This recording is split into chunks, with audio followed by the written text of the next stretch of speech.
51편.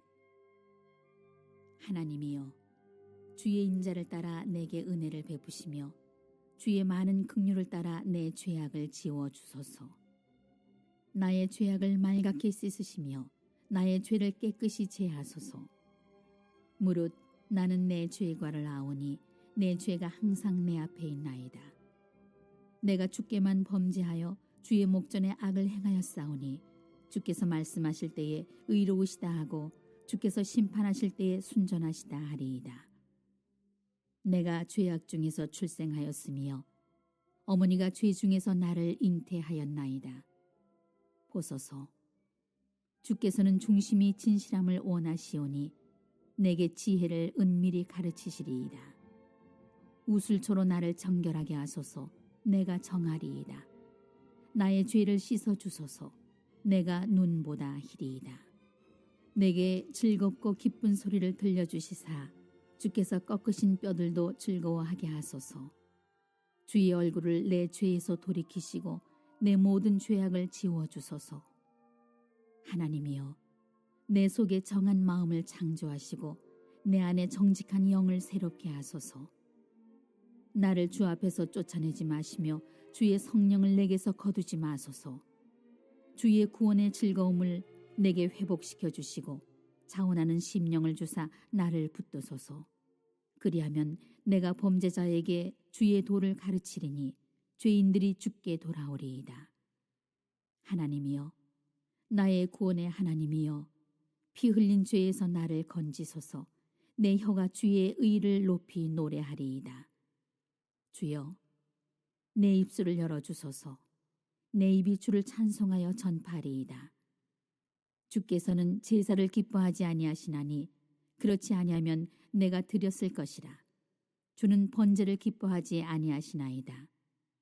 하나님께서 구하시는 제사는 상한 심령이라. 하나님이여, 상하고 통회하는 마음을 주께서 멸시하지 아니하시리이다.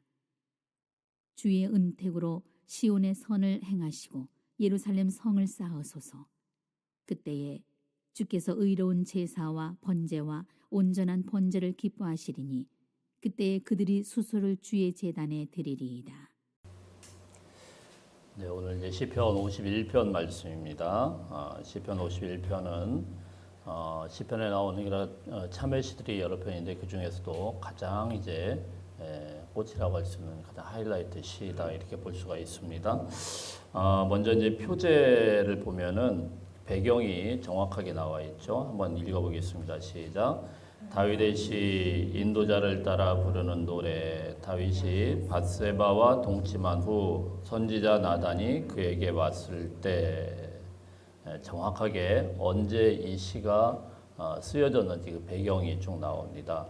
다윗의 인생에서 참 오점들이 많았지만은 가장 수치스럽고 가장 또 어려웠던 그런 시절이죠. 다윗이 밧세바하고 동침한 후에 그리고 이제 선지자 나단이 그걸 와가지고 지적할 때 그 앞에서 사무엘하 11장 말씀에 보면은 털썩 엎드려가지고 하나님 회개하는 장면이 있는데 그 배경을 갖고 있다 이렇게 말씀을 합니다. 그러니까 다윗에게서 있어가지고 가장 감추고 싶은 심각한 그런 죄악, 그것을 이제 선지자가 하나님 앞에 알아가지고 딱 지적할 때, 그때라고 이렇게 볼 수가 있죠.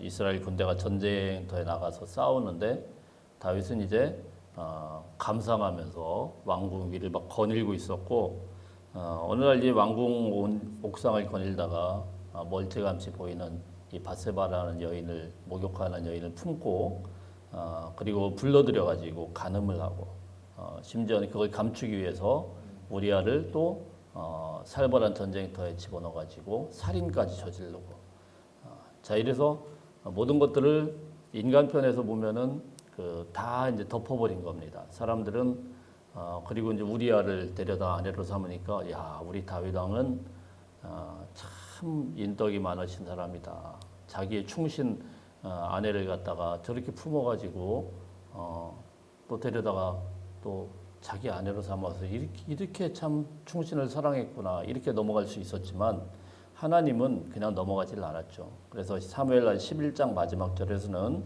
분명하게 이렇게 이야기를 합니다. 다윗이 행한 그 일이 여호와 보시기에 악하더라. 사람들은 이런저런 평가가 있을 수 있어요. 그냥 겉모습만 보니까. 그러나 마음의 중심을 보는 하나님은 그냥 넘어가지 않았고 악하다 이렇게 평가를 합니다. 사람들의 눈은 우리가 그냥 속일 수 있지만 하나님의 눈은 절대로 속일 수 없다라는 것입니다. 여러분 이것을 우리가 깊이 인식할 수 있는 하나님의 백성들 다 되시기를 바랍니다.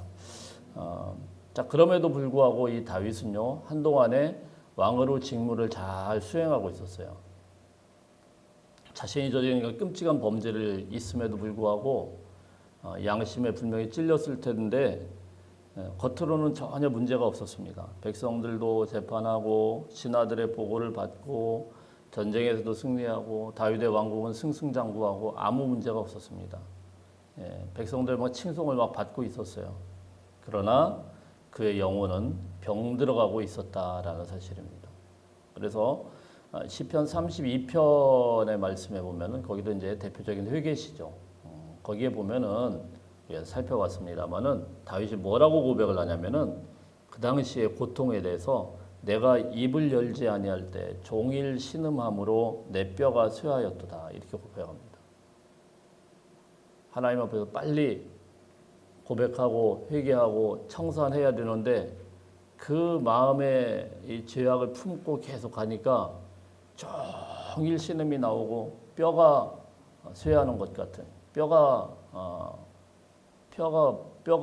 고통을 받고 있는 막 그런 심각한 고통을 경험을 하고 있었다. 여러분 이 죄라는 것은요 절대로 사람을 그냥 가만히 내버려두지 않습니다.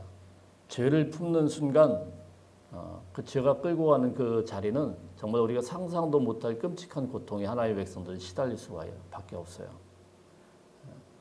그때 하나님께서 나단 선지자를 보내주죠. 그리고 나단은 다윗에게 한 이야기를 들려줍니다. 많은 양과 소를 가진 한 부자가 있었는데 자기 거는 아끼면서 가난한 사람의 양을 갖다 빼앗았다. 이거 어떻게 생각합니까? 다윗이 그 이야기를 듣더니 막 분노를 하면서 자기 이야기 한지도 모르는 그놈 당장 잡아라. 마땅히 죽어야 된다. 그 말을 기다렸다는 듯이 나단이 딱 지적을 하죠. 바로 당신이 그 죄인입니다. 선지자도 참 대단하지 않습니까? 목숨 걸고 다윗 왕 앞에 하나님의 말씀을 딱 전했는데 왕은 그 말을 듣자마자 바로 그 자리에서 꿇어 엎드리면서 하나님 앞에서 이렇게 고백을 합니다. 내가 여호와께 죄를 범하였다. 자, 이게 다윗 왕의 위대함이죠. 그가 지은 그런 죄의 크고 경한 것, 그게 중요한 게 아니고 선지자가 지적할 때 그 앞에서 털썩 주저앉으면서 내가 여호와 앞에 죄를 범하였다. 자, 이러면서 나온 시가 오늘 시편 51편이다 이렇게 보시면 되겠습니다. 그 배경을 가지고 있다. 물론 그때 막 울면서 썼다.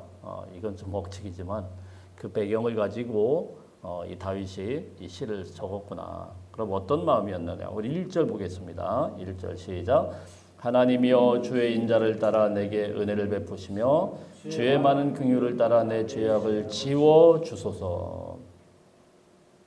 다윗이요 이 끔찍한 죄악 가운데서 먼저 하나님 앞에 고백하는 것은 주님의 인자와 주님의 긍휼하심입니다. 우리는 누군가가 우리를 죄에 대해서 지적하고 당신 잘못이야 이럴 때 먼저 뭐가 나오냐면요 보통은 변명부터 나옵니다. 제가 잘못했어요. 안 그러려고 그랬는데 그거는 잘못했다라는 말이 아닙니다. 안 그러려고 그랬는데 왜 했어요? 한 거잖아요. 잘못한 사람은 그렇게 하면 안 되죠. 잘못한 사람은 할 말이 없습니다. 이미 잘못을 저질렀는데 안 그러려고 그랬는데 그러고는 이제 그 다음에 또 무슨 말이 나옵니까? 아시죠? 저 원래 그런 사람 아니라는 거. 원래 그런 사람 아닌 거가 어디 있어요? 지금 이미 벌어진 일인데. 근데 우리는요. 저도 거기에 자유롭지 못합니다. 그걸 인정하기를 극도로 싫어해요. 그게 죄의 습성입니다. 나는 죄인이라는 걸 인정하는 순간 우리가 찾아야 될 거는 다른 거 아무것도 없어요. 주님의 인자와 긍휼하심입니다. 주님의 인자와 긍휼하심. 이 모든 거에 대해서 내가 죄인이고 나는 그 죄의 끔찍한 고통 속에 죽어버릴 수밖에 없는 그런 끔찍한 죄인의 모습이지만 여기서 구하고 기도할 거는 주님의 인자하심이죠. 주님께서 헤세드 끝까지 붙드시는 언약적인 사랑. 내가 하나님 앞에서도 용서받을 자격은 아무것도 없지만 나의 공로에 따라서 내가 뭐 그렇지 않은 사람이다 이런 거에 따라서 용서해 주는 게 아니고 주님의 인자를 따라서 용서해 주십시오. 자, 이거부터 하나님 앞에 기도한 겁니다. 우리도 마찬가지입니다. 우리가 하나님 앞에 나아갈 수 있는 유일한 근거는 하나님의 인자하심입니다. 하나님의 인자하심, 하나님의 사랑하심. 오늘 신약적인 표현은 예수 그리스도를 통해서 나타나신 하나님의 긍휼하심.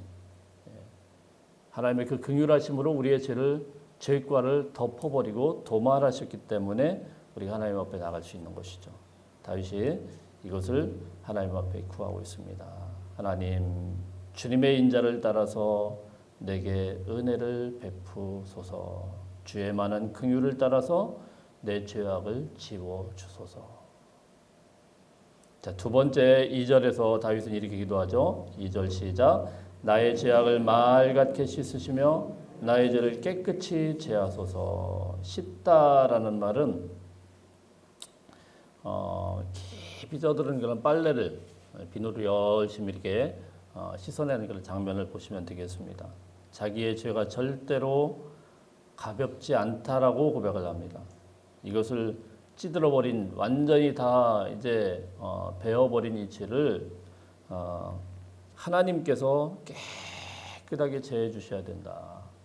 이거는 나는 어떻게 할 수가 없다. 자, 이러면서 하나님 앞에 철저하게 엎드리며 구하고 있습니다. 우리 3절 보겠습니다. 시작. 무릇 나는 내 죄과를 아오니 내 죄가 항상 내 앞에 있나이다. 자, 3절에서는 내 죄과를 저는 알고 있습니다. 여러분 아까도 말씀드렸듯이 죄의 기본은 변명이 아니죠.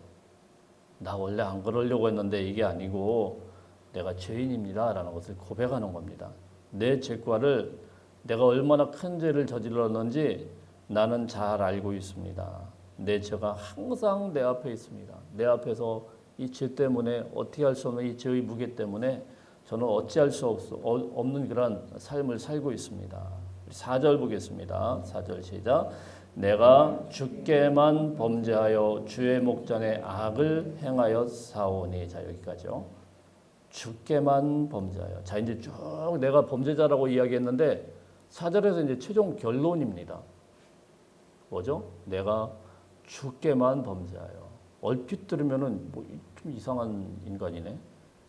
지가 잘못한 거 했으면 얼른 밧세바한테 가서 나 정말 잘못했다 이렇게 용서를 빌든 아니면 다른 사람들 앞에서 내가 진짜 끔찍한 죄를 저질렀다 이렇게 사람들 앞에서 그 죄를 솔직하게 인정하는 게 먼저지. 뭐 주께만 범죄했다고 하고 그건 덮을 모양인가? 뭐 이렇게 생각하실 수 있는데 사실 그런 이야기가 아니고 이미 다윗은요 땅바닥에 철퍼덕 엎드리는 순간 이미 자기가 죄인이라는 걸 사람들한테 다 알린 겁니다. 근데 무슨 이야기냐면은 그리고 밧세바를 아내로 삼았다라는 건 무엇입니까? 그거 자기가 다 떠안고 평생 그렇게 가겠다라는 이야기죠. 왕으로서 그렇게 안 해도 됩니다. 그러나 다 떠안고 평생 죄인으로 그 모든 걸 다 갚을 건 갚지만 중요한 것은 무엇입니까? 우리 죄의 근본이 무엇인지를 알아야 돼요. 죄의 근본은 무엇입니까? 죄는 결국은 하나님 앞에 세워야 돼요. 그래야 해결받을 수 있어요. 주께만 나는 범죄자다. 결국 우리의 모든 죄는 궁극적으로 하나님 앞에 서게 된다는 사실을 알아야 돼요. 우리가 이것을 소홀히 하면 안 되죠. 나는 사람들한테 다 할 거 다 했다. 비청산했다. 다 갚았다. 그래도 하나님의 백성은 주님 앞에 엎드려서 하나님, 저는 주님 앞에 범죄자입니다. 그러니까 내가 어느 정도 실수했으니까 실수 입막음하겠다. 이 정도에서 끝나면 안 되는 것이죠. 하나님, 제가 주님의 말씀에서라는데 그 말씀을 가볍게 여겼습니다. 제 욕망을 더 사랑했고 거기에 나는 죄를 끔찍하게 저질렀습니다. 이러면서 하나님 앞에서 엎드려서 하나님 앞에서 해결을 해야 되는 것이죠. 자, 이런 사람들이 어떻게 합니까? 우리 7절 보겠습니다. 7절 시작. 우슬초로 나를 정결하게 하소서. 내가 정하리이다. 나의 죄를 씻어 주소서. 내가 눈보다 희리이다. 우슬초는 구약에서 그 정결 의식에 쓰이는 그 식물이죠. 그래서 문설주에 바를 때도 우슬초를 사용했고, 이거 뿌릴 때 그때마다 우슬초를 같이 들었죠. 이게 무슨 말씀이냐면은 이게 의미하는 게 무엇입니까? 예수 그리스도의 십자가에서 흘리신 피, 이것으로만 우리가 깨끗하게 될 수 있다라는 그런 의미예요. 예. 오늘 내가 하나님 앞에서 깨끗하게 될 수 있는 유일한 것은 무엇입니까? 우슬초로 나를 정결하게 하소서. 그리스도의 보혈로 나를 씻어 주소서. 할렐루야. 그거 외에는 방법이 없다라는 겁니다. 자, 8절 보겠습니다. 시작. 내게 즐겁고 기쁜 소리를 들려주시사 주께서 꺾으신 뼈들도 즐거워하게 하소서. 죄는요, 영혼의 기쁨을 다 빼앗아갑니다. 뼈가 꺾이는 것 같은 고통이 있었어요. 겉으로는 많은 것들을 다 가지고 있었지만 하나님과의 관계가 막혀버리니까 기쁨이 사라져 버립니다. 여러분, 우리가 이 기쁨이라는 거, 혹시라도 우리가 신앙생활하는데 믿음 생활하는데 기쁨이 다 사라졌다고 하면은 뭐 이걸 돌아볼 수 있어야 돼요. 왜 내 마음에 기쁨이 사라졌을까? 하나님은 우리 마음속에 기쁨을 채워주시는데 기쁨이 다 사라졌다. 그럴 때 우리 하나님 앞에서 다시 한번 내가 하나님 앞에 죄인입니다. 죄의 영을 채워주십시오. 주님께서 꺾으신 뼈들도 즐거워하게 하소서. 이런 기도를 할 수 있기를 축복합니다. 자, 51편 가장 하이라이트 10절 보겠습니다. 10절 시작. 하나님이여 내 속에 정한 마음을 창조하시고 내 안에 정직한 영을 새롭게 하소서. 참 유명한 말씀이기도 하고 기가 막힌 표현입니다. 하나님 내 속에 정한 마음을 어떻게 하라고요? 창조하시고. 하나님 창조주 하나님이시죠. 창조주 하나님이니까 뭐 이것저것 다 하실 수 있겠지만 제일 중요한 게 무엇입니까? 내 속에 주님의 정한 마음, 정직한 마음 창조하여 주시고 봐라라는 말이죠. 하나님이 천지를 창조하듯이 내 마음속에 싹 다 제하여서 새로운 하나님의 창조의 사역이 있기를 원합니다. 내 안에 정직한 영을 새롭게 하소서. 그리고 하나님의 영을 부어 주옵소서. 예. 회개라는 것은 무엇입니까? 그냥 후회하고 끝나는 것이 아니고 하나님의 영으로 충만하게 채워지기를 구하는 거죠. 하나님의 영으로 충만하게 채워지기를 원합니다. 우리는 종종 회개하고 기도할 때는 하나님 이 환경 좀 어떻게 좀 바꿔주십시오. 이 정도 자리에서 끝나요. 그러나 다윗의 기도는 무엇입니까? 내 마음이 바뀌어야 됩니다. 내 마음이 하나님의 새롭게 하는 창조하는 그런 영으로 채워지기를 원합니다. 이렇게 기도를 한 것이죠. 11절 한번 봅니다. 11절 시작. 나를 주 앞에서 쫓아내지 마시며 주의 성령을 내게서 거두지 마소서. 사실 51편의 가장 핵심 10절 11절이죠. 11절에서는 뭐라고 합니까? 나를 쫓아내지 마시고 주의 성령을 내게서 거두지 마옵소서. 다윗 왕은 왕의 지위를 잃는 것보다도 하나님의 임재를 잃는 것이 훨씬 더 중요했어요. 잃지 않는 것. 나를 주님 앞에서 쫓아내지 마십시오. 이런 마음으로는 내가 절대로 살 수 없습니다. 지금 다윗 왕의 그 권세와 다윗 왕이 누리는 모든 것들을 누가 어떻게 할 수 있겠습니까? 근데 다윗 왕이 구한 것은 무엇입니까? 나를 주님 앞에서 쫓아내지 마십시오. 여러분, 정말 죄가 무서운 것은 무엇이냐면은 다시는 하나님 앞에 설 수 없다라는 거예요. 하나님의 이름을 부르지도 않습니다. 부끄럽다고 자꾸 피하고 자꾸 숨어버려요. 이렇게 사는 동안에 다윗이, 이 예배자인 다윗이 하나님을 찾고 부르지 않는 동안 제대로 된 그런 예배를 드릴 수 있었겠습니까? 다윗은 성령 충만한 사람이었죠. 이 죄악을 품고 사는 그 시간 동안에 정말 끔찍한 고통이었습니다. 그래서 오늘 간절히 회복하는 겁니다. 주님 저에게 예배의 영을, 주의 영을 거두지 마시고 다시금 부어주십시오. 우리도 마찬가지죠. 우리가 늘 기도하고 구해야 되는 것은 무엇입니까? 성령 충만입니다. 하나님의 성령께서 충만하게 계신데 우리는 충만하지가 않아요. 하나님의 영이 이 자리에도 살아 숨쉬는데 우리는 마음이 영 피폐하고 늘 괴로워요. 그래서 다윗은 무엇입니까? 하나님 저에게 정직한 영을 새롭게 하시고 주의 성령을 내게서 거두지 마시고 채워주옵소서. 오늘 우리도 하나님의 임재 가운데 살기를 간절히 소망하며 나갈 수 있는 주의 백성들 다 되시길 바랍니다. 12절 보겠습니다. 12절 시작.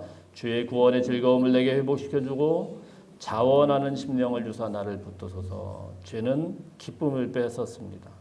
예배를 드려도 감격도 없었고 말씀을 들어도 마음에 닿지 않고 기도하려고 해도 입술이 열리지 않았습니다.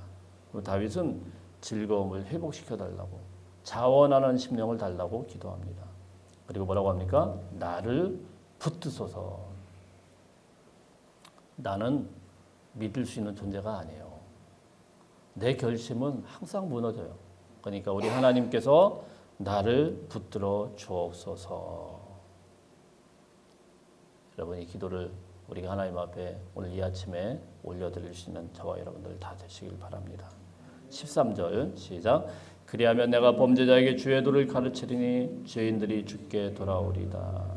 하나님 앞에서 용서를 경험한 사람들은 다른 죄인을 정죄하는 사람이 아니고 그들에게 가르치겠다라는 거예요. 하나님께 진짜 용서를 받은 사람은 가만히 있지를 않아요. 나를 전하겠다라는 거죠. 교회는요 완벽한 사람들이 모이는 곳이 아닙니다. 힘이 부족한 사람들이 모이는 거예요. 저도 마찬가지고 여러분들도 다 마찬가지입니다. 그래서 이 부족한 사람들을 볼 줄 아는 긍휼의 눈을 가지게 될 때 교회는 은혜스럽습니다. 근데 왜 너는 그렇게 맨날 그렇게 허점투성이야 이렇게 지적하는 순간 교회는 은혜롭지 못한 거예요. 다윗이 뭐라고 합니까? 내가 죄인이다 고백할 때 그리고 나는 넘어졌지만 하나님께서 나를 일으켜 세워줬다. 이렇게 고백하고 다른 사람들에게 이것을 갖다가 가르치고 전파하게 될 때 다윗의 왕국은 정말 아름다운 은혜로운 그런 공동체로 바뀌지 않았겠습니까? 오늘 이 아침에 혹시 우리가 하나님 앞에서 고백해야 되는 죄가 있다고 하면 주님 앞에서 기도하면서 주의 영으로 채워주십시오. 주님의 기쁨을 소유하시고 그리고 주변에 있는 형제들 자매들에게 주님의 이 기쁨을 전파할 수 있는 그리고 그들을 연약한 자리에서 같이 끌어올려서 주님의 즐거움에 참여할 수 있는 귀한 성도님들 다 되시기를 축복합니다. 14절 마지막으로 한번 읽어보면 14절 시작. 하나님이여 나의 구원의 하나님이여 피 흘린 죄에서 나를 건지소서. 내 혀가 주의 의를 높이 노래하리다. 여기서요 다윗의 위대함이 또 나옵니다. 뭐라고 했죠? 피 흘린 죄에서 나를 건지소서. 자기가 어떤 죄를 저질렀는지를 지금 정확하게 하나님 앞에 고백을 하는 거예요. 어떤 사람들은 회개를 할 때 어떻게 하죠? 뭉뚱그려서 합니다. 하나님, 저요 죄인인데요. 생각나지 않는 죄까지 다 용서해 주세요. 생각나지 않는 죄를 왜 하나님 앞에 고민시킵니까? 그러면 안 돼요. 생각나지 않는 죄라고 그렇게 넘어가면 안 돼요. 내가 얼마나 끔찍한 죄를 저질렀는지를 직면을 해야 되고 거기에 대해서 하나님 앞에 구체적으로 용서를 해야 돼요. 아주 구체적으로 하나님 제가 누군가를 너무나도 미워했습니다. 하나님 제가 거짓말했습니다. 너를 속였습니다. 자 그리고 우리 하나님 앞에서 정확하게 그 부분에 대해서 인정하고 돌이키고 사함을 받는 데서부터 회개가 되는 것이지 이 구체성이 다 사라지고 하나님 대충 저의 죄 다 보시고요 싹 다 덮어주세요. 이거는 회개의 태도가 아닙니다. 우리 아이들 갖다가 교훈을 하는데, 야, 너 뭐 잘못했어? 그랬더니 얘가 뭐라고 하냐면은, 아버지 다 아시잖아요. 뭘 자꾸 물어요. 그럼 어떻게 되죠? 한 대 맞을 거 두 대 맞죠. 예. 우리가 정확하게 무엇을 하나님 앞에 범죄자인지, 무엇을 잘못했는지 하나님 앞에 정확하게 고백하고 거기서 해결을 받아야, 그래야 이제 새로움이 있죠. 오늘 이 아침에 이 말씀 기억하시면서 참다운에게 하나님의 영으로 충만한 성령을 충만한 하루가 되시기를 주의 이름으로 축복합니다.